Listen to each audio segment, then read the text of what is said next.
masalah mutasi itu kan jadi penyebab juga mungkin ya Pak Wabub sama Pak Bupati disharmonis lah gitu. Atau itu mah hanya kesalahpahaman ya Pak ya? Atau Ya, itu tadilah. Saya kira ini kan dari persoalan ya mungkin kalau saya lihat udah elok kita melihat cuman ada miskomunikasi saja yang saya kira insya Allah lah kita berdoa berharap mudah-mudahan cepat komunikasi ini cair kembali lah. Kemarin kan di Musrenbang juga sudah ada bersama-sama Pak Bupati, Pak Wakil Bupati ngobrol enak loh.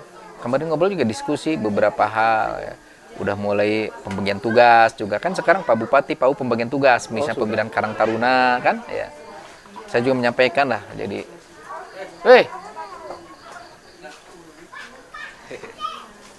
damang bos. alhamdulillah. Mangga lanjutkan. Ayo mangga. Lawan. Jadi kita juga kan di bawah juga saya sampaikan ke teman-teman kepala-kepala dinas camat menyikapi ini secara arif dan bijak. Saya kira tidak ada hal yang perlu dijadikan sesuatu yang sangat inilah. Karena miskomunikasi ini saya kira hal yang biasa terjadi di dunia birokrasi. Iya. Ya bujung-bujung pimpinan, bupati kan misalnya kadis jeung sekdis, sekdis jeung kabid jeung kasih biasa. Asal komunikasi intens saya kira udah clear. Dan saya yakin ini secepatnya sudah kembali normal lah. Kemarin kan ya, komunikasi di rakor juga ya bersama-sama. Iya. Tadi saya dapat laporan ya kemarin pembinaan kan bagi tugas kan ya. Karena memang saya kira sudah jelas lah secara aturan Pak Bupati, Pak Wakil Bupati saling mengisi. Iya. Berarti nggak perlu lagi dimediasi sama gubernur ya Pak ya? Ya saya kira kalau memang sekarang sudah cair ya saya kira ya ini tidak ini ya. Berarti sekarang masih Pak Wabub masih di rumah dinas kan ya Pak? Masih. Kalau kunci mah masih di BPKAD ya Pak? Masih. Ya saya kira kan nanti kunci juga mungkin entah diambil entah atau kita serahkan karena kan kami juga melihat tugas Pak Wakil Bupati juga di lapangan inten ya artinya tugas-tugasnya beliau juga cukup banyak gitu. Iya, iya. Nanti kita akan lihat situasi kondisi yang tepat ya. Saya nanti koordinasi dengan bagian aset ya, dengan bagian umum. Saya kira tidak ada yang sulit lah komunikasi dan sekarang saya melihat di antar pimpinan kita sudah mulai lah berkomunikasi. Saya harap teman-teman lah di luar juga kalau yang tidak begitu memahami jangan komen, jangan ikut misalnya akhirnya. Jadi komen yang nggak tahu permasalahannya mungkin ya Pak Yang tidak tahu permasalahannya.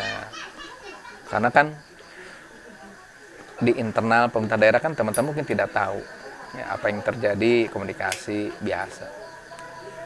Sekarang misalnya Kabag Prokomkim selalu saya instruksikan komunikasi setiap kegiatan harian antara bupati ya Wabub dikomunikasikan kegiatannya supaya padu gitu. Kemarin kan sudah keluar surat edaran. Saya keluarkan, Pak Bupati mengeluarkan bahwa supaya tertib misalnya. Artinya seluruh agenda pemerintah daerah teragendakan. Jadi jangan saling bertabrakan, lebih tertib lah. Jadi nanti pimpinan ini Pak Bupati mengatur ini agenda itu kan mudah mendelegasikan ketika beliau tidak bisa. Saya kira itu hal yang tidak tidak aneh dan memang sudah ini hanya mengingatkan kembali dan ini pembagian tugas dari Pak Kabag Prokopim sudah kembali Pak Bupati sudah mengeluarkan surat edaran. Kalau kata pengamat mah kan kalau suami istri pakai rok gitu kan ya Pak, tapi Pak Ya kan kata salah seorang pengamat kan gitu. Saya kira itu yang gondrong bukan Pak? yang gondrong Iya. Om Boy Kartanegara.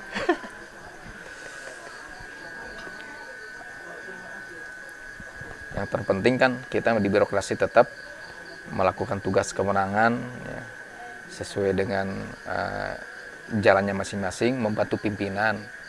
Kan masih banyak PR sekarang udah memasuki tahun yang ketiga, ya.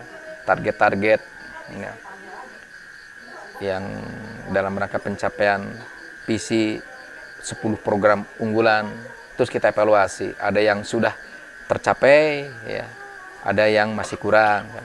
Ini kan membutuhkan keseriusan, membutuhkan dukungan dari semua pihak.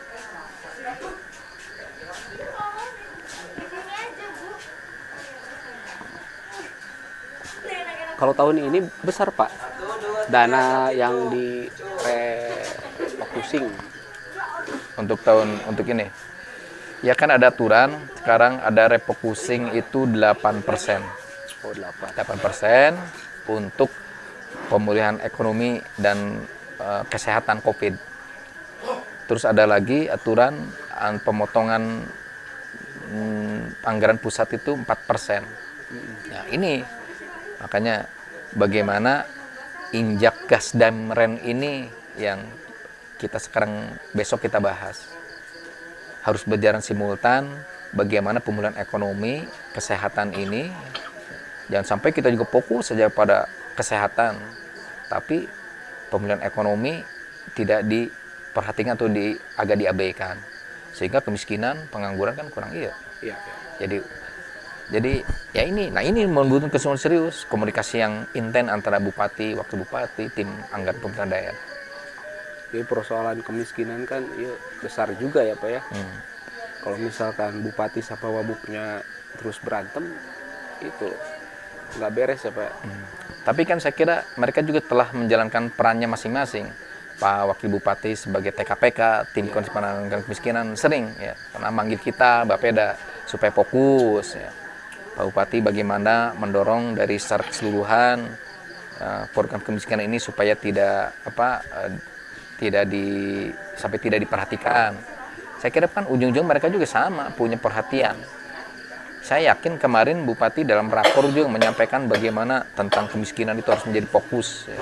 Pak Wakil Bupati dalam kesempatan lain dengan kita dengan Bapeda menyampaikan titip koordinasi penanganan kemiskinan harus berjalan kolaborasi yang terjadi di antara SKPD. Itu kan berarti artinya kaitan dengan penanggulangan kemiskinan Bupati dan Wabub banyak kesamaan sebetulnya. Benar. Cuman itu komunikasi mungkin ya, tapi insya Allah berproses lah.